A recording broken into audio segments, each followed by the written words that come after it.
प्रिय भक्तों, नवरात्रि के पावन दिनों में दुर्गा सप्तशती का पाठ अवश्य करना चाहिए। अगर किसी कारणवश पाठ ना कर पाएं तो यह दुर्गा सप्तशती का पाठ सुनना ही जरूर चाहिए। तो आज हम सुनते हैं दुर्गा सप्तशती का पहला अध्याय। प्रथम चैत्र के ब्रह्मा ऋषि, महाकाली देवता, गायत्री छंद, नंदा शक्ति, रक्तदानी का बीज, अग्नि तत्व और ऋग्वेद स्वरूप हैं। श्री महाकाली देविका की प्रसन्नता के लिए प्रथम चित्र के जंपे वनी योग किया जाता है। भगवान विष्णु के 100 जाने पर मधु और कौटुंब को मारने को लेओ कमल जन्मा ब्रज जी ने जिनका स्वतंत्र किया था, उन महाकाली देविका में सेवन करता हूँ। वे अपने 10 हाथों में खड्ग, चक्र, गदा, बाण, धनुष, मृग, शूल, विशुंड, मस्तक और शंख धारण करती हैं। उनके 3 नेत्र हैं। वो समस्त आगों में दिव्य आभूषणों विभूषित हैं। उनकी शारीरिक कांति नील कमाणी के समान है तथा वो 10 मुख और 10 परोसों युक्त हैं। सूर्य का पुत्र स्वर्ण जो 8वें मुनि कहे जाते हैं, उनकी उत्पत्ति का तथा विस्तार पूर्वक कहता हूँ, सुनो। सूर्य कुमार महाभाग सवर्ण भगवती महामाई के अनुग्रह से जिस प्रकार मनसवतरे स्वामी हुए वही प्रसंग सुनाता हूँ। पूर्व काली का बात है। सवोरज के मनवर्त में सुथम नाम के एक राजा थे। वे चैत्रवशंगे उत्पन्न हुए थे। उनका समस्त भूमंडल पर अधिकार था। वे राज्य का अपने और प्रोत को भांति धर्म पूर्वक पालन करते थे। तो वे उस समय कोलोवाधिंसक नामक क्षत्रिय उनका शत्रु हो गया। राजा सुर्ध की दंड नीति बड़ी प्रबल थी।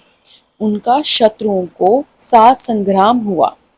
यद्यपि केला विध्वंसी संखासम कम थे, तो भी राजा सुर्थम युद्ध में उनसे परास्त हो गए। तब वे युद्ध भूमि में अपने नगरों लौट आए और केवल अपने दशकों राजा होकर रहने लगे। किंतु वहां भी उन प्रबल शत्रुओं उन समय महाभाग राजा सुथर आक्रमण कर दिया। राजा का बल क्षीण हो चला था, इसलिए उनके कष्ट बलवान एवं दुरात्मा मंत्रियों वहां उनकी राजधीनुमों भी राजकीय सेना और खजान को हाथियों लिए। सुर्थिका प्रोधिका नष्ट हो चुका था, इसलिए वे शिकार खेलने के दड़ाने घोड़े पर सवार हो वहां से निकले ही एक घने जंगल में चले गए। वहां उनका विप्रव मेघा मुनि का आश्रम देखा, जहां कितने ही हिंसक जीव परम शांत भाव से रहते थे। मुनि का वहां से शीश उनका वन की शोभा बढ़ रहे थे। वहां जाने पर मुनि का उनका सत्कार किया। वे उनका मुनि श्रेष्ठ का आश्रम पर इधर उधर विचरते हुए कुछ काल तक रहे।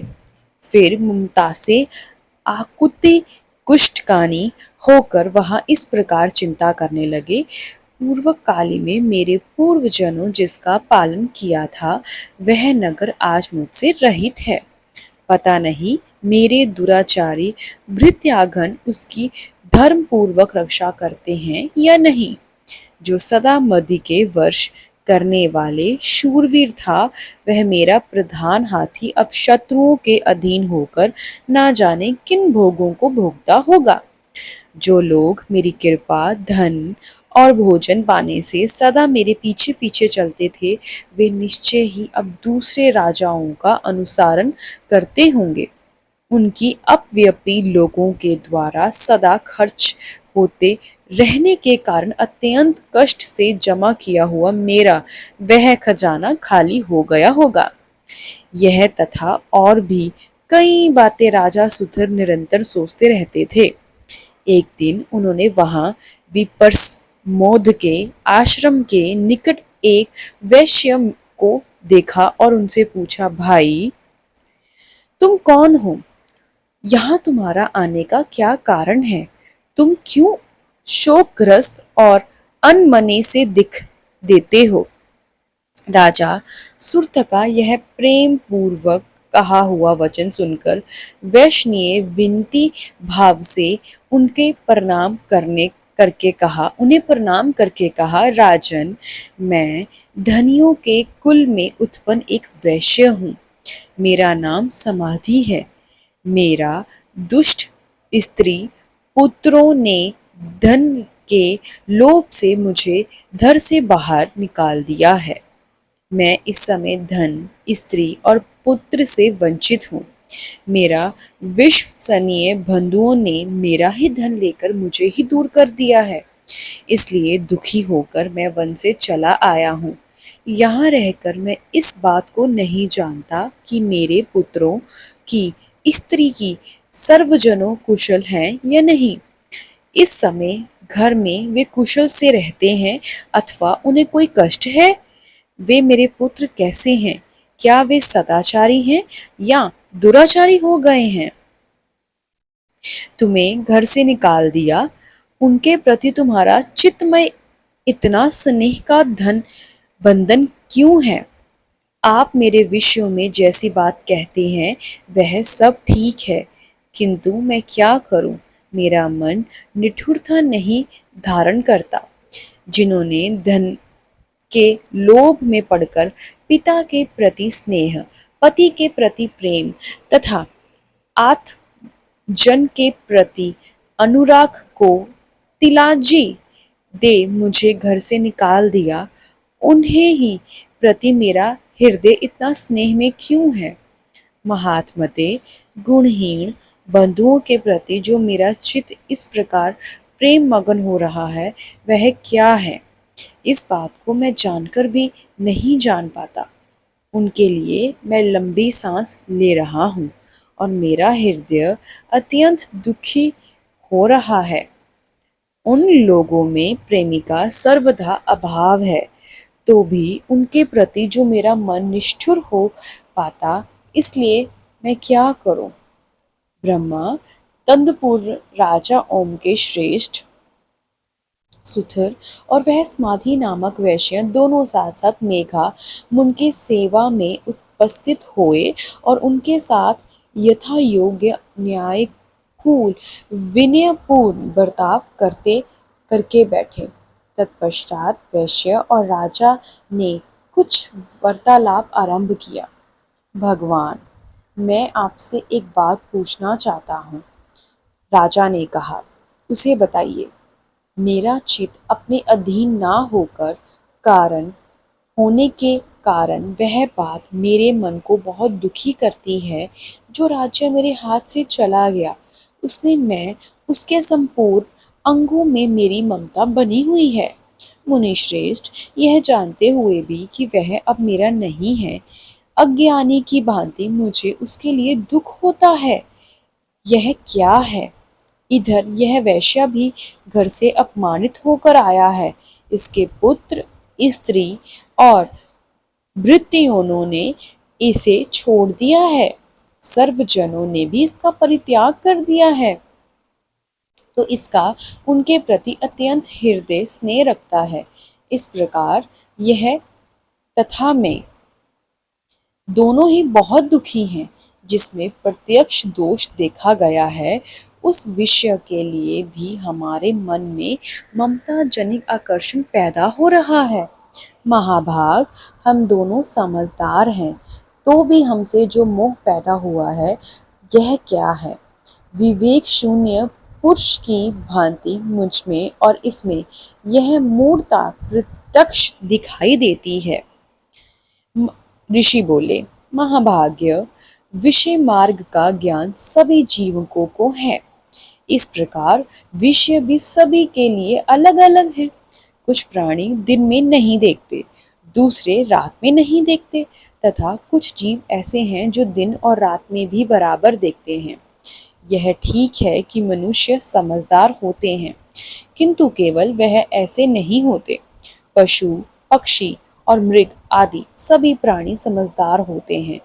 मनुष्यों की समझ भी वैसी ही होती है जैसे उन मृग और पक्षियों की होती है, तथा जैसी मनुष्यों की होती है वैसे ही उन मृग पक्षियों की आदि की होती है। यह तथा अन्य बातें भी प्राय दोनों में समान ही है।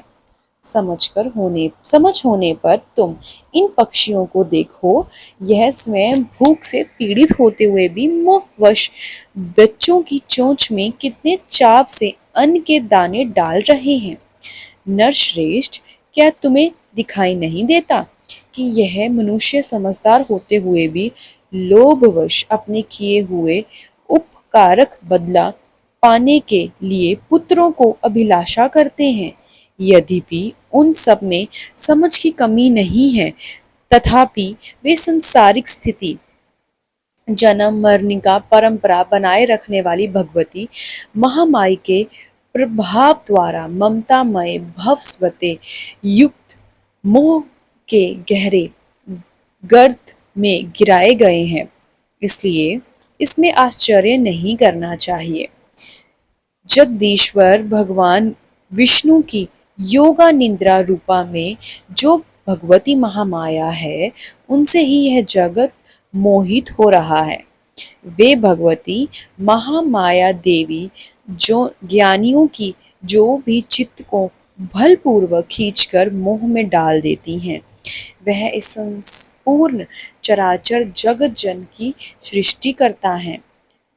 तब वे प्रसन्न होने पर मनुष्यों को मुक्ति के लिए वरदान देती हैं। वे ही पर विद्या, संसार बंधन और मोक्ष की हेतुभूता संतानी देवी तथा संपूर्ण ईश्वरों की अधिधात्री है। राजन पूछे, भगवान, जिन्होंने आप महामाया कहते हैं, वे देवी कौन है? ब्रह्मांड उनका अभिवार्य कैसे हुआ तथा उनके चरित्र कौन कौन हैं? ब्रह्मा वेताओं में श्रेष्ठ महर्षि, उन देवताओं जैसा प्रभाव हो, जैसा स्वरूप हो, जिस प्रकार प्रादुर्भाव हुआ है, वह सब मैं आपके मुख से सुनना चाहता हूँ। ऋषि बोले, राजन, वास्तव में वे देवी नित्य स्वरूपा हैं। संपूर्ण जगत उन्हीं का ही रूप है तथा उनके समस्त विषयों को व्याप्त रखा है। तथापि उनका प्रगटाए अनेक प्रकार से होता है। वह मुझसे सुनो, यद्यपि वो नित्य और अजन्मा है, तथापि वे देवताओं कार्य सिद्धि करने के लिए प्रकट होती हैं। वे उस समय लोक में उत्पन्न कहलाती हैं। लोक कल्प के अंत में जब संपूर्ण जगत एकार्न में विमन हो रहा था और सबके प्रभु भगवान विष्णु शेषनाग की यशियों बिछाकर योगा निद्रा का आश्रय ले सो रहे थे, उस समय उनके कानों के मल से दो भयंकर असुर उत्पन्न हुए, जो मधु और कैटभ नाम से व्याक्त थे। वे दोनों ब्रह्मा जी का वध करने को तैयार हो गए।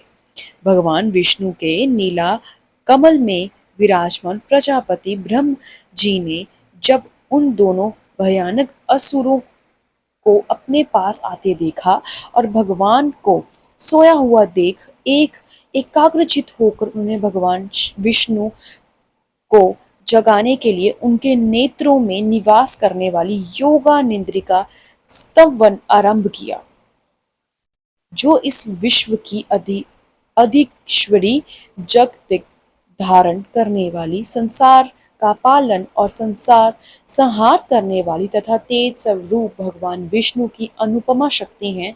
उन्हें भगवती निद्रा देवी भगवान ब्रह्मा स्तुति करने लगे। ब्रह्मा जी ने कहा, देवी, तुम्हें स्वाहा, तुम्हें सविधा, तुम ही विष्टकार हो। स्वर भी तुम्हारे ही स्वरूप हैं। तुम ही जीवन दायिनी सुधा हो।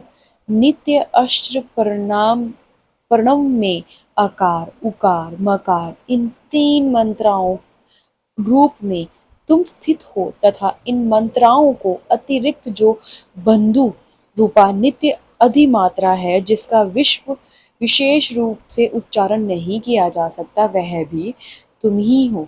देवी, तुम ही संध्या, सावित्री तथा परम चांदनी हो। देवी, तुम ही इस विश्व ब्रह्मांड को धारण करती हो।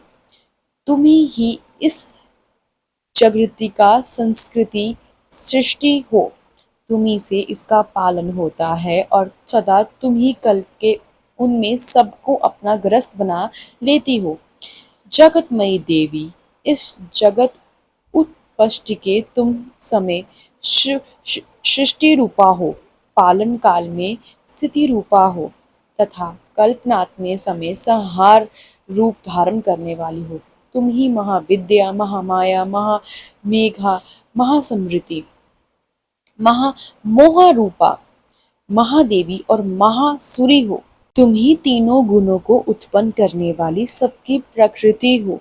भयंकर काल रात्रि, महारात्रि और मोह रात्रि भी तुम ही हो। तुम ही श्री, तुम ही ईश्वरी, तुम ही ह्री और तुम ही भोत स्वरूपा रूपा बुद्धि हो। लज्जा, पुष्टि, तुष्टि, शांति और क्षमा भी तुम ही हो। तुम खगड़ धारणी, शूल धारणी, घोर रूपा तथा गधा, चक्र, शंख और धनुष धारण करने वाली हो। बाण, भुशुंडी और प्रसिद्ध ये तुम्हारे शस्त्र हैं, अस्त्र हैं। तुम सौभाग्य और सौमात्र हो।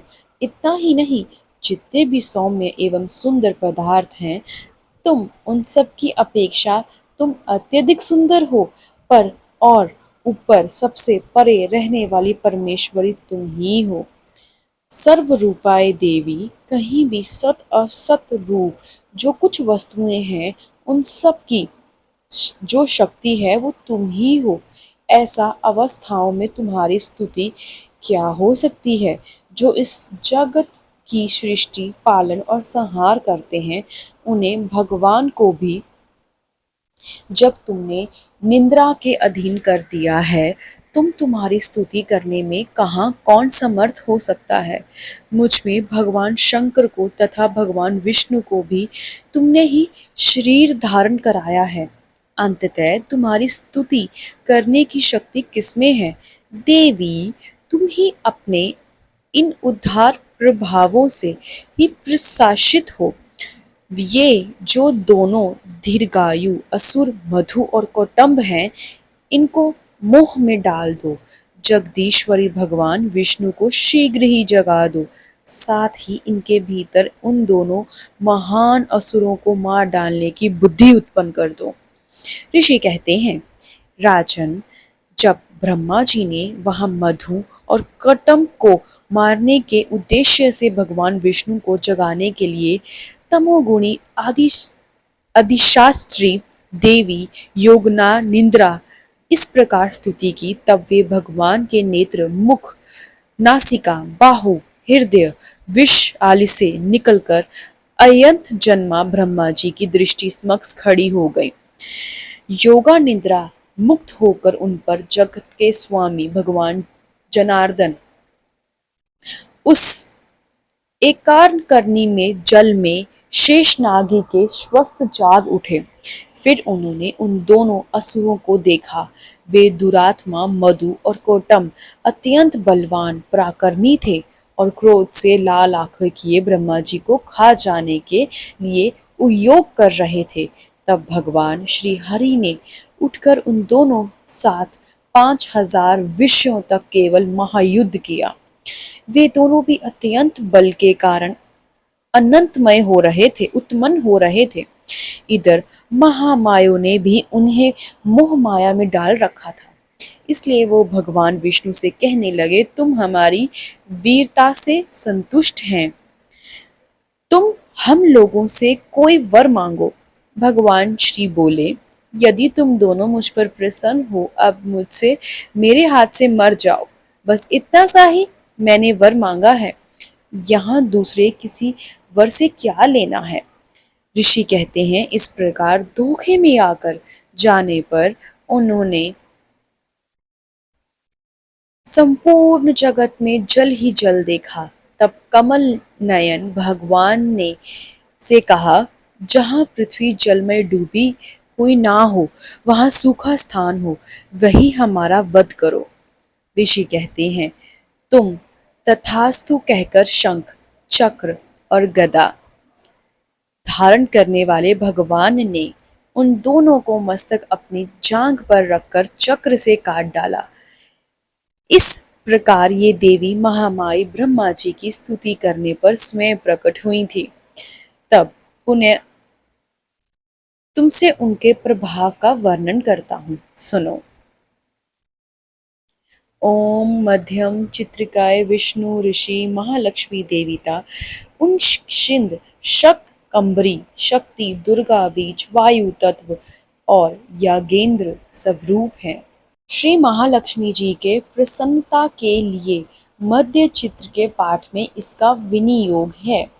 मैं कमल के आसन पर बैठी हुई प्रसन्न मुख वाली महासुरमर्दानी भगवती महालक्ष्मी का भजन करता हूँ, जो अपने हाथों में अक्षकमाला, फरता, गदा, बाण, ब्रज, रथ, धनुष, कमंडिका, दंड, शक्ति, खगड़, ढाल, शंख, घंटा, मधुपात्र, शूल, पाश और चक्र धारण करती हैं।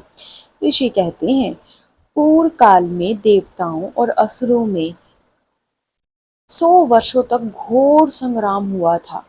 उनमें असुरों को स्वामी महिषासुर था और देवताओं के नायक इंद्र थे। इस युद्ध में देवताओं की सेना महाबली असुरों से परास्त हो गई। पूर्ण देवताओं को जीतकर महिषासुर इंद्र बन बैठे।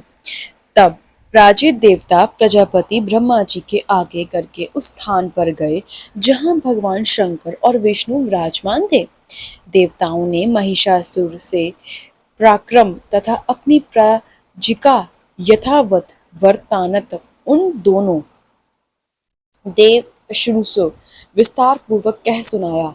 वे बोले, भगवान महिषासुर इंद्र, अग्नि, देव, वायु, सूर्य, चंद्रमा, यम, वरुण, अन्य देवताओं भी अधिकार छीनकर स्वयं ही सबका अधिष्ठाता बन बैठा है।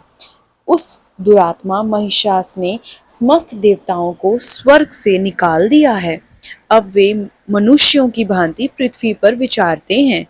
दोयों की यह दैत्यों की यह सारी करतूत हमने आप लोगों से कह सुनाई। तब हम आपकी शरणों में आए हैं।